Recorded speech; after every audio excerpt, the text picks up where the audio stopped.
Deixo a minha visão ao homem que jamais viu o amanhecer nos braços da mulher amada. Deixo o meu coração à mulher que vive exclusivamente para ver o coração do filho feliz. Deixo meus rins àqueles que tiveram seus sonhos interrompidos, mas que ainda os cultivam.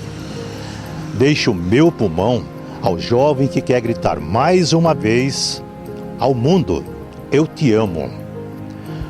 Deixo o meu fígado àqueles que não tiveram esperança na recuperação.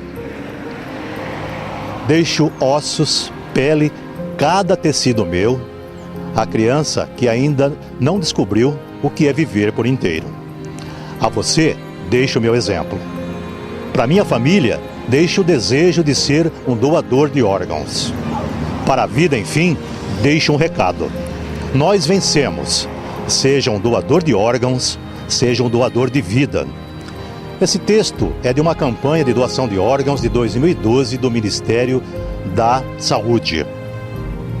É com ele que nós abrimos a nossa campanha aqui em Matão, da Rádio Saudades TVM Saiba Já.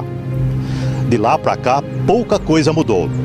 Ainda somos milhares e milhares de potenciais doadores. Porém, a fila à espera de um órgão para ser transplantado é muito grande. Ela não anda. O que falta então? Primeiro, informação. Segundo, engajamento. Então, mãos à obra. A lista de espera é grande. Até o fim de 2015, mais de 40 mil pessoas no país aguardavam a doação de um órgão para continuar vivendo. A gente sabe que não é fácil. Doar um órgão em vida ou depois de morto é uma decisão que envolve questões éticas, morais, culturais e até religiosas.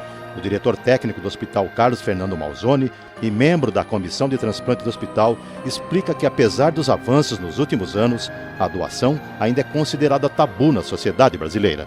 O transplante no Brasil atualmente ele está mostrando um avanço no número de doadores, apesar de haver ainda uma fila de espera, segundo dados do Ministério da Saúde, de mais de 40 mil pessoas ainda nessa fila de espera, sendo que mais da metade dessas pessoas são pessoas que estão esperando por um rim.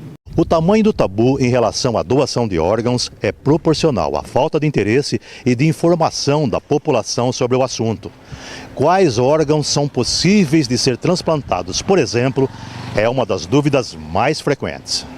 Os transplantes intervivos, os mais comumente que são realizados é transplante de rim, transplante de fígado, né? Nesse caso não é todo o fígado que é retirado do doador, é uma parte do fígado que é retirado, medula óssea, outros tecidos, pele, músculo, tendões, né? Então você tira de uma pessoa doadora viva e passa para outra. No doador, naquelas situações em que a pessoa está em morte encefálica, você pode doar também rins, fígado, pâncreas, pulmão, coração e os outros tecidos também conforme a necessidade. A gente ou um parente nosso não precisa necessariamente morrer para ser doador de órgãos. Alguns órgãos ou parte deles podem ser doados ainda em vida. Os transplantes de órgãos intervivos, primeiro precisa haver uma compatibilidade sanguínea entre o doador e o receptor, além de uma série de outros testes que são realizados para ver se o receptor pode receber o órgão do doador e não ocorrer o fenômeno da rejeição. Para o doador que está em morte encefálica, para o receptor vivo, precisa também fazer os mesmos testes, os testes não são muito diferentes, justamente para evitar esse fenômeno da rejeição. Por isso, quando uma pessoa tem um órgão disponível, às vezes ela não pode receber aquele órgão, porque aquele órgão disponível não é compatível com o sangue dela. Uma outra dúvida que gera polêmica e, por isso mesmo, algumas interpretações equivocadas em relação à doação de órgãos é a morte encefálica. O fato de o coração do paciente que teve a morte encefálica decretada estar batendo não significa que ele esteja vivo. O Dr. César Minelli explica direitinho e não deixa dúvidas quando o assunto é morte encefálica. A morte encefálica é uma condição que o cérebro ele demonstra, através de testes clínicos e através de exames complementares, que esse cérebro não está mais funcionando, né? Uma vez esses testes demonstrando que o cérebro não está mais funcionando, isso já é considerado morte. Tem que deixar claro que essa é uma situação irreversível, que o cérebro não vai voltar a funcionar.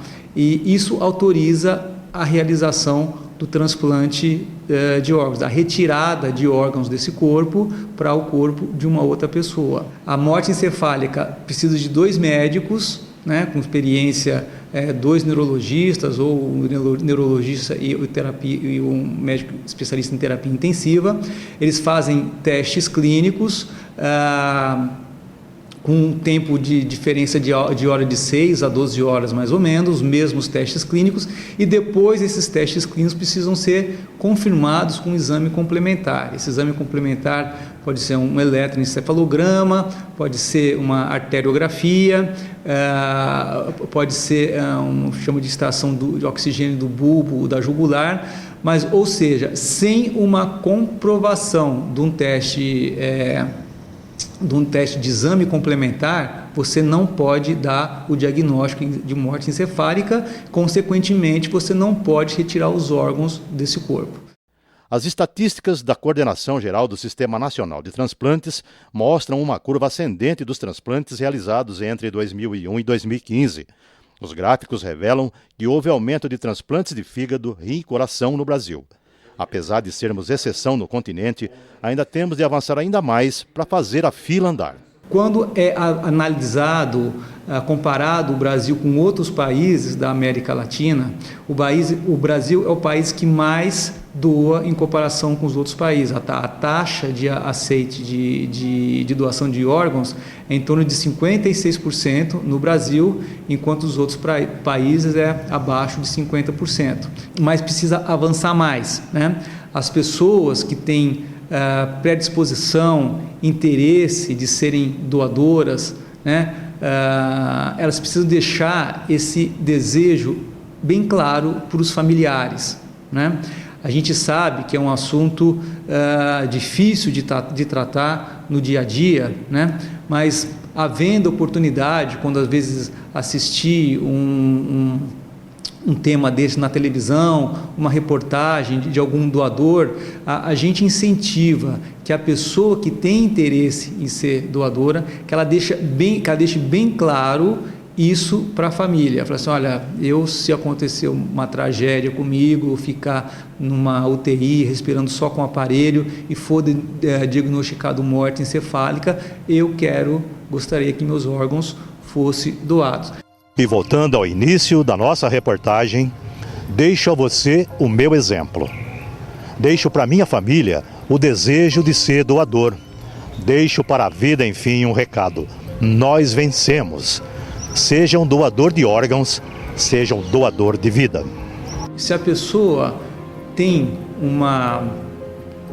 um desejo de ser um potencial doador, primeiro que ela deixe, assistindo essa reportagem nesse momento, se não deixou claro para a família, deixe claro para a família agora. As pessoas têm muita dúvida, por exemplo, de quando elas autorizam a retirada de órgãos de alguém, né, de um parente próximo, que esse corpo vai vir desfigurado, né? Isso não ocorre, né? O corpo ele volta intacto. A retirada de órgãos não vai deixar visivelmente o corpo deformado para fazer um processo de velório, né? Ao ser velado o corpo, não vai ter nenhum sinal de que houve a doação de órgãos. Deixar bem claro que a imagem do doador de órgãos, a imagem física, ela é totalmente preservada. Uma outra coisa importante também, não é divulgado o nome do doador. Isso daí é uma coisa que fica restrita apenas às pessoas que estão envolvidas no processo de doação de órgãos, né? São todas pessoas credenciadas pelo Ministério da Saúde. É importante deixar claro que não há questão de comercialização de órgãos, tá? Existe uma lista única de transplantes, né? Então, esta lista única ela é rigorosamente aceita, não tem como passar, pular um caso para o outro. Às vezes o que pode ocorrer, como eu disse inicialmente, um caso não é compatível, o doador não é compatível com o receptor, então busca-se um receptor apto a receber aquele órgão ou tecido do doador, tá? Mas a fila é única, ela é respeitada, e o sistema de doação de órgãos do Ministério da Saúde, o sistema de transplante de órgãos, é uma entidade que funciona muito bem e é muito respeitada por órgãos internacionais nessa área em todo o mundo.